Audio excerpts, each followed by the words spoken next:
Alhamdulillah, Alhamdulillahilladzi ja'ala yaumil jum'ah wa syarrur rajab wa nawwarabal qulubal mu'minin bil ma'rifah fat'annas qulubuhum bit tauhid. Asyhadu an la ilaha illallah wahdahu la syarika lah wa asyhadu anna Muhammadan abduhu wa rasuluh. Allahumma salli wa sallim wa barik ala sayyidina Muhammad wa ala alihi wa sahbihi rasulillahi ajma'in, amma ba'd. Fa ya ayyuhal muslimun ittaqullah haqqa tuqatih wa la tamutunna illa wa antum muslimun. Wa qala Allah ta'ala fil Qur'anil Karim wasta'ul qailin A'udzu billahi minasy syaithanir rajim.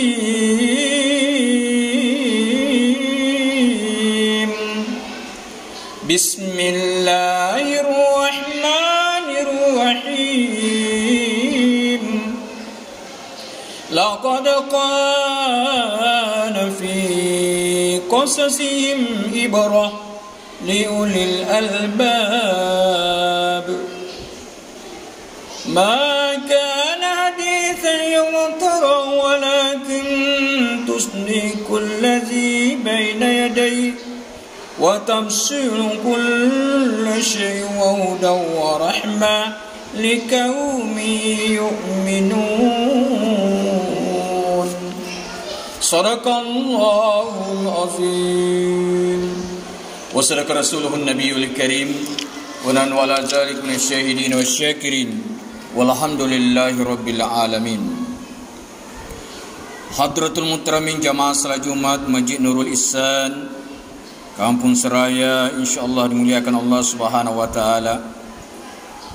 Tiada kata yang paling indah, pertama dan paling utama sekali, marilah kita selalu mengantarkan pujian syukur kita ke Allah Azza wa Jalla, di mana pada siang hari ini Jumat 19 Rajab 1444 Hijriah bertepatan pada tanggal 10 Februari 2023 Masehi.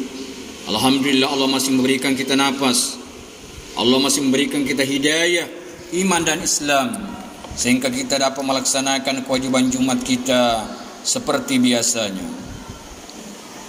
Salawat dan tarin salam kembali kita kirimkan kepada junjungan kita karibaan baginda Rasulullah sallallahu alaihi wasallam biqaulina Allahumma salli ala Sayyidina Muhammad wa ala ali Sayyidina Muhammad. Mudah-mudahan insyaAllah di hari kiamat kelak kita mendapatkan syafaatnya. Amin, amin ya rabbal alamin. Kemudian hati juga tidak bosan-bosannya kembali mengingatkan, wabil khusus kepada pribadi hati sendiri, mari kita selalu tingkatkan daripada kualitas ketakwaan kita. Takwa dalam arti ya imtisalu awamirillah wajtinab sirra wa alaniyah, melaksanakan perintah Allah sesuai dengan kemampuan kita dengan sedini mungkin, serta menjauhi daripada segala apa-apa yang dari Allah Subhanahu wa taala, baik itu dalam keadaan terang-terangan maupun dalam keadaan sembunyi-sembunyi. Jamaah Jumat yang dimuliakan Allah Subhanahu wa taala, lewat mimbar yang mulia ini tema khutbah kita yakni tentang pentingnya belajar daripada sejarah. Hadirin sidang jamaah Jumat yang berbahagia, sejarah dan peradaban Islam merupakan bagian penting yang tidak mungkin dipisahkan daripada kehidupan kaum muslimin dari masa ke masa. Betapa tidak, dengan memahami sejarah dengan baik dan benar, kaum muslimin bisa bercermin untuk mengambil banyak pelajaran dan membenahi kekurangan atau kesalahan mereka guna meraih kejayaan dan kemuliaan dunia dan akhirat insyaallah. Semoga Allah Subhanahu wa taala meridai sahabat yang mulia Abdullah bin Mas'ud radhiyallahu anhu yang mengungkapkan hal di dalam ucapannya, orang yang berbahagia atau orang yang beruntung adalah orang yang mengambil nasihat, mengambil pelajaran peristiwa yang dialami yang lain. Dalam Al-Quran Allah Subhanahu wa ta'ala bersumpah dengan Al-Asr, demi masa, demi zaman, demi waktu, karena padanya banyak terdapat peristiwa-peristiwa yang bisa menjadi bahan renungan dan pelajaran bagi manusia. Itulah zaman meraih keberuntungan dan amal soleh bagi orang-orang yang beriman, serta saat mendapatkan daripada kemuliaan itu.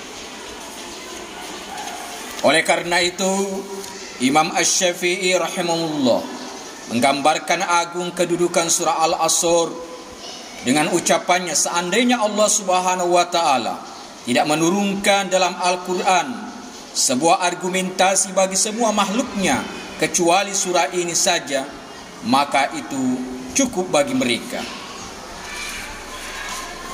Sebaik-baik kisah-kisah sejarah yang dapat diambil pelajaran dan hikmah berharga darinya adalah kisah-kisah yang terdapat dalam ayat-ayat Al-Quran dan hadis-hadis sahih dari Rasulullah sallallahu alaihi wasallam. Karena kisah-kisah tersebut di samping sudah menjadi pasti benar, bersumber dari wahyu Allah yang maha benar, juga karena kisah-kisah tersebut memang disampaikan oleh Allah Subhanahu wa ta'ala untuk menjadikan pelajaran bagi orang-orang yang berakal sehat, sebagaimana yang hatikan bacakan tadi di awal khutbah dalam surah Yusuf. Laqad kana fi qasasin ibrah liulil albab. Sesungguhnya pada kisah-kisah mereka, para nabi dan umat mereka, terdapat pelajaran bagi orang-orang yang mempunyai akal yang sehat.